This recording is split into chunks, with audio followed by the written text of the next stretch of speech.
So people that were not on Zoom, they can check this out later. Okay, so we were talking about focus groups. It's sort of under the heading of observation techniques. Most of you have probably had some experience, either directly or indirectly, with the focus group. It's probably one of the most widely um, cited uses of marketing research, but probably one of the most abused because there is what I would argue, a correct way to moderate focus groups. I think Caleb's team, you guys have oh, I'm blanking on the author's name, but you've got the black and green uh, dust cover book on focus groups, and I think it's Templeton.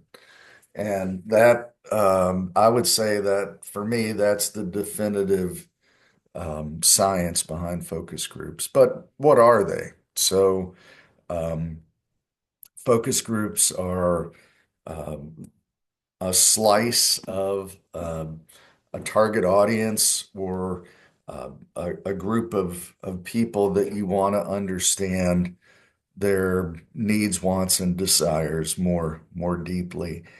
I think where often focus groups go get, uh, I guess, executed in a suboptimal manner is that really to be a good focus group moderator, you have to be um, almost a quasi psychologist because you are trying to read people's what they say, what they don't say, what they say with their facial expressions, with their body language, um, and so you may probably miss a lot of that unless you've had the proper training.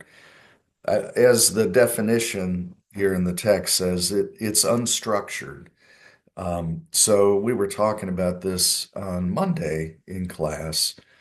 The beauty of focus groups being unstructured is that it is difficult, if not impossible, to anticipate how people will respond to any given question. That's why you do the research. Um, and because of that, where you can make a mistake, um, an error is that you have a list of questions in a focus group and you just go tit for tat. So it's, hi, Margaret, how are you? I'm fine. How are you? I mean, you're not learning anything there. These are, platitudes that are being exchanged between two people or multiple people. You're not learning anything there. Um, the beauty of unstructured in a professionally moderated focus group is that the moderator sees social cues or facial cues that people uh, exhibit. They may not even know it, and but that becomes part of the data collection process. So it's fascinating. If you like watching people, if you enjoy studying people's behavior in a solo situation versus in a social situation, it really, to me, the first time I saw a focus group, I like fell in love. I just thought this is the coolest thing. I can't believe people get paid to do this. So it is a wonderful tool in the researcher's toolkit. Um, Traditional focus group is usually 6 to 12 or 8 to 12. It's interesting. I think it came up a couple of weeks ago in class that if you want 12 people, let's say, to be seated in a focus group, you probably need to recruit 15 or more. Why? Because, stuff happens. When I've moderated focus groups in big cities like New York, Atlanta, Chicago, San Francisco, particularly when I'm moderating a group with business professionals, often these groups, well, pre-COVID, they were done in person. And because most people that we were talking with, we wanted to talk with, had like regular jobs. So we would recruit them to a focus group, and it would be after hours. It would be 6 at night or 8 at night. You really don't want to go beyond 8 at night. And so what happens is if you want 12 people, you probably need to recruit 15 because, they're walking out the door and the boss grabs them and says, "Hey, we need to talk about something." Life happens. And so usually you have to recruit more people than uh, you would actually have and end up showing up. So, so that's one thing to keep in mind. The other thing that is interesting about focus groups, particularly if we're looking at B2B respondents, if they're working um, and it's 6 o'clock at night, guess what they want about that time in the evening? What would you say, Gabe? What do people want about 6 o'clock at night? Dinner. Dinner! Yeah, so all of a sudden, not only are you moderating this group, but then the client's having to pay to feed these people. So, between paying the folks, $150 to show up, then you got to buy them dinner, and it can become a pretty expensive proposition where, depending upon the audience, for one focus group, you might spend $8,000. Uh, if you are trying to moderate a group with physicians, I've worked with a consulting firm that we would moderate groups with heart surgeons. Well, heart surgeons make $1 million a year. So you're not going to get them for $150. You're probably going to need to pay them $500. And you're probably going to need to order from Morton's or Ruth's Chris, that kind of stuff. So it can get kind of pricey. So what we have seen over the last 10, 15 years is more of what we would call online focus groups, sort of like Zoom. What do you lose? Well, you lose being able to be in the room with the respondents, but what you gain is that you're able to recruit respondents from all over the world. And you don't have to buy a plane ticket and hotel and food and all of those things. So there's something to be lost in online focus groups, but most clients find the trade-off of reaching more people for less money to be a trade-off that people are willing to make. So. How does a focus group work? As we were talking about, we have a moderator. They are, again, trained. I went through about 20 years ago a certified focus group um, training program in Boston, and some really talented people were leading that training. So you've got a trained moderator. You have the respondents. Hopefully, it's the moderator's job and the research firm's job to make sure that you have the right people in that room. Because what'll happen is, as you'll see in a couple of slides, in-person focus groups or even online groups, you will have the client who's paying you, the moderator, to glean information or data from the respondents. And if you have someone who doesn't meet the criteria, um, then it's bad. Okay. And so you really want to make sure that you've got the right people in that room, be it virtual or physical. And then shortly after the focus group, there is a report that is developed and delivered. Um, what it basically does is it provides data and more importantly, interpretation of what the respondents have said. So what does that mean? So for example, if we have a new product or a new service that we present to a focus group, uh, then the client is like, hey, before I spend $1 million to launch this product, I really want to know if people that are in my target audience would be interested in buying it. And so in the report, and it's a subjective judgment, but you have to, as the moderator, as the researcher, you have to make a determination as to the likability of the product or the service. Um, and boy, you talk about a high wire act. That's a high wire act because um, present company excluded, people lie a lot. And so you have to kind of, as the moderator, you have to sort of determine, are they just telling me what I want to hear, or are they telling me the truth? And so it's the moderator's job to push the respondents and challenge them to say, now, come on, you don't really believe that, right? So, so it is an art and a science. I can tell you that.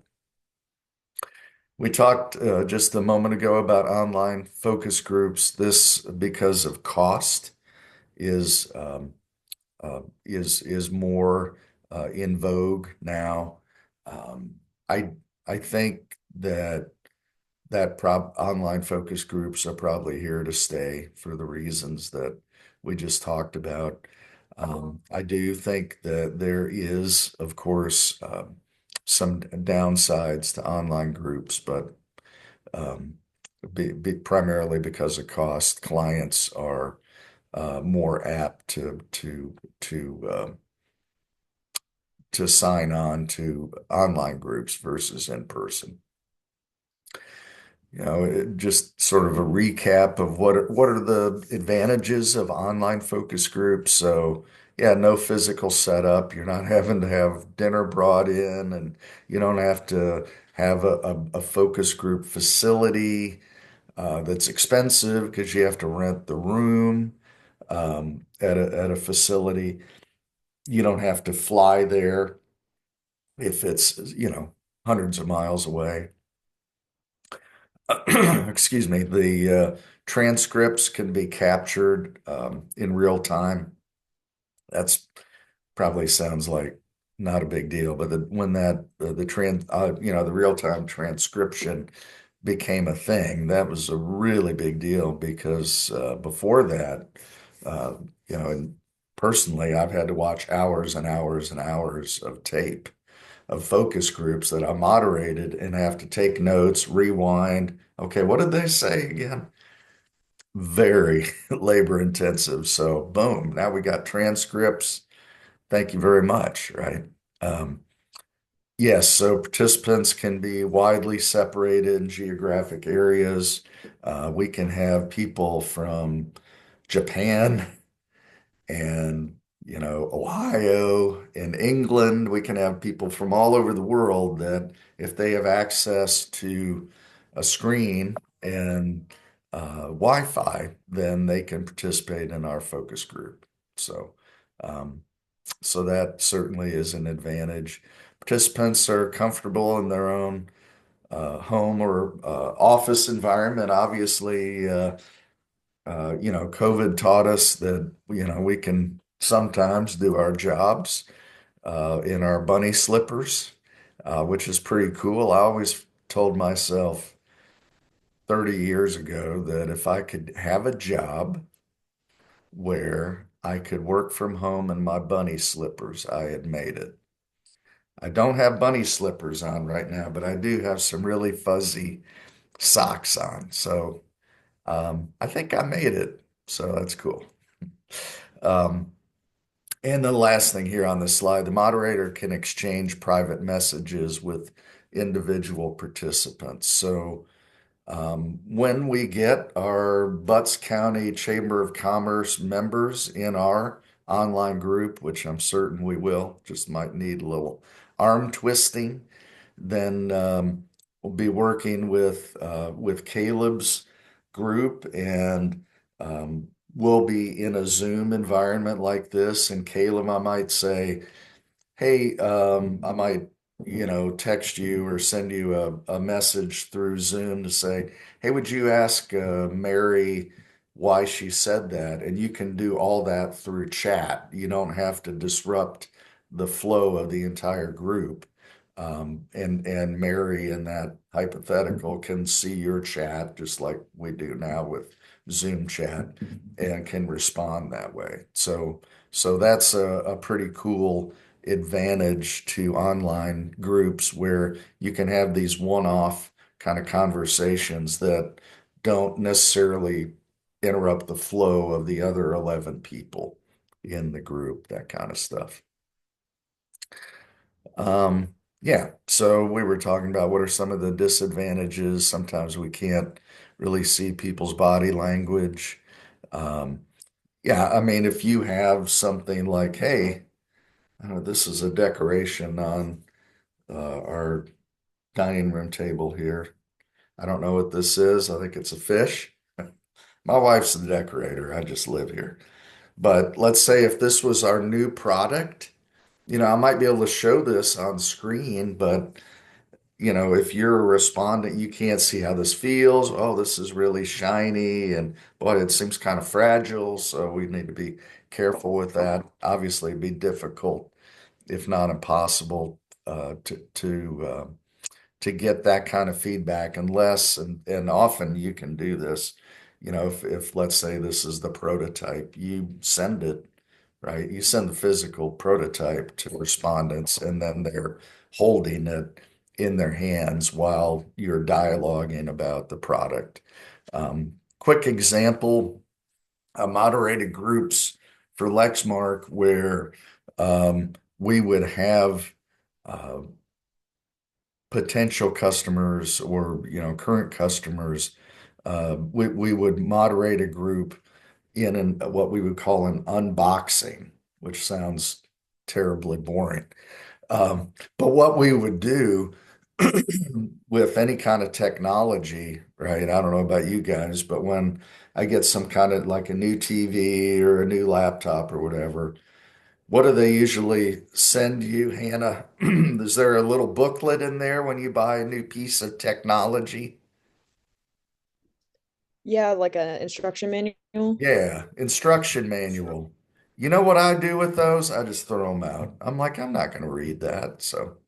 But here's the problem, right?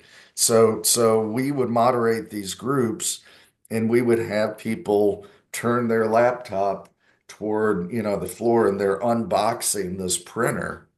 And we watch them real time and you go, holy crud, those instructions are terrible, or they don't even look at the instructions, or boy, the instructions, they do an okay job, but then they get stuck when they're inserting the toner cartridge or whatever it may be.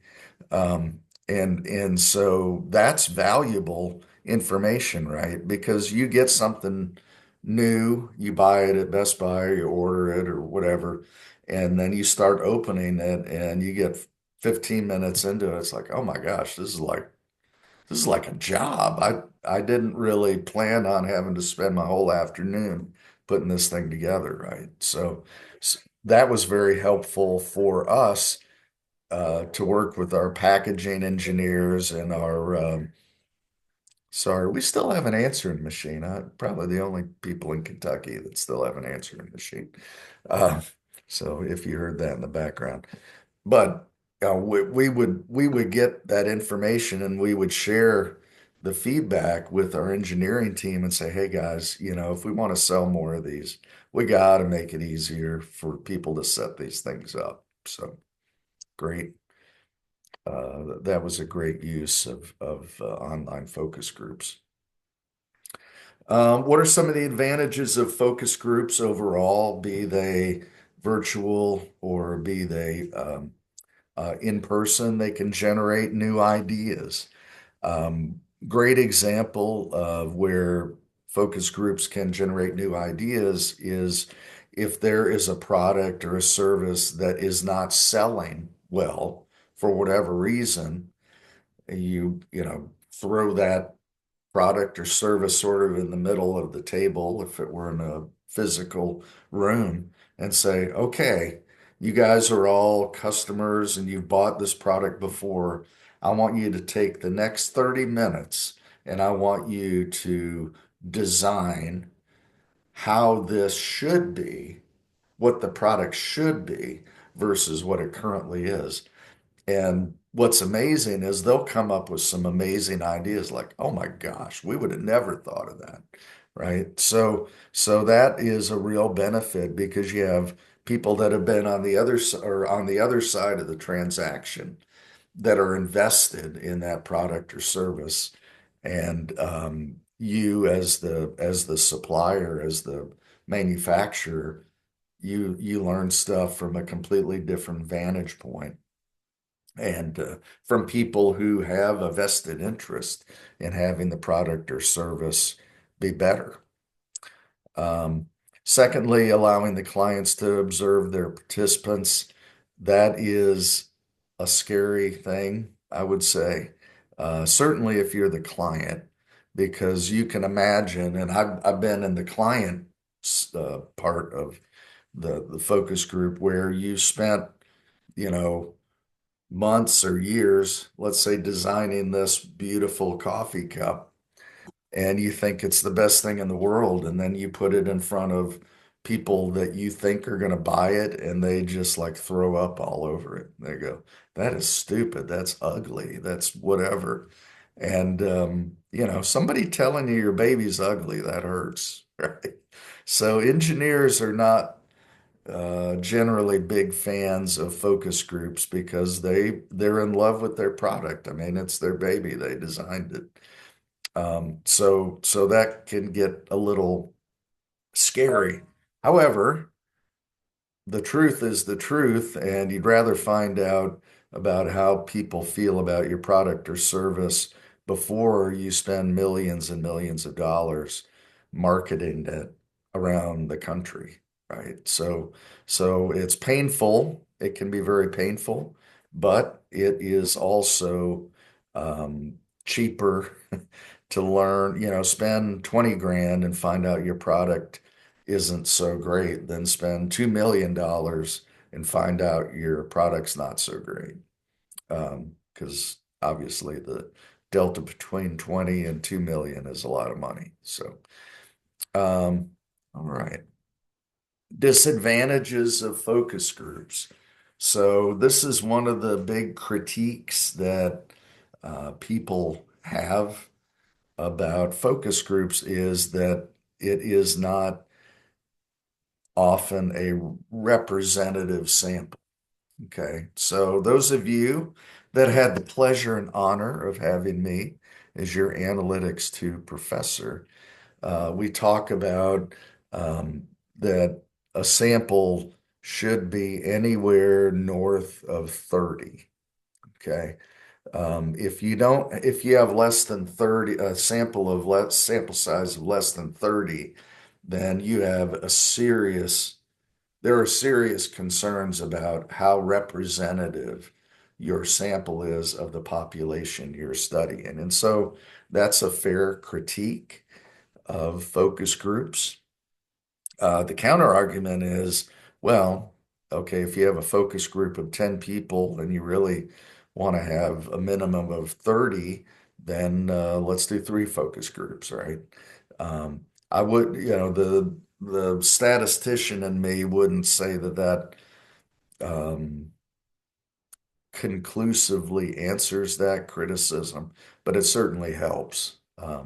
I would say that even if you had three focus groups of 10 per, there's still going to be some error in that, and but it's certainly better than just talking to 10 people. Number two, depending on the moderator, if the moderator stinks, you're not going to get what you want out of those groups. So, what does bad moderating look like? Well, it's exactly what we were talking about before. Where it's, hi, Gabe, what do you think? Great, thanks. Hi, Caleb, what do you think? Great, thanks. You're not getting anything really there. So the moderator, their job is to question, to challenge, to dig in a way that you have the expectation or you have the understanding that when that group is done, you've basically, wrung everything you can out of that group. That's why you pay them because it's going to take some work to get them to really provide the feedback that you need. And then thirdly, as we were talking about before, interpretation becomes difficult because it's subjective. Um, Now, we have the benefit of in quantitative research when we send, we collect data from 300 surveys, right? We can collect that data, we can look at it in Excel and columns and rows, and we can do different kinds of statistical testing to see if there's a significant difference between that group and this group of people, this cluster of folks and this other cluster of folks. With focus groups, you don't have that benefit, and therefore you're moving away from objectivity to more subjectivity, and so that is a bit of a danger. All right. Well, I think I promised that we would end a little bit early, and I think that's probably a good place to stop. Any questions about anything, Gabe? Peace. All right. So stay warm. Stay warm and snuggly with your teddy bear. Uh-oh. Somebody else came in with Gabe and Caleb. I don't, they're having a party over there. Look at that. Yeah. All right. Well, I hope you have a wonderful day, and I look forward to seeing you on Friday. Have a great day. Thank you.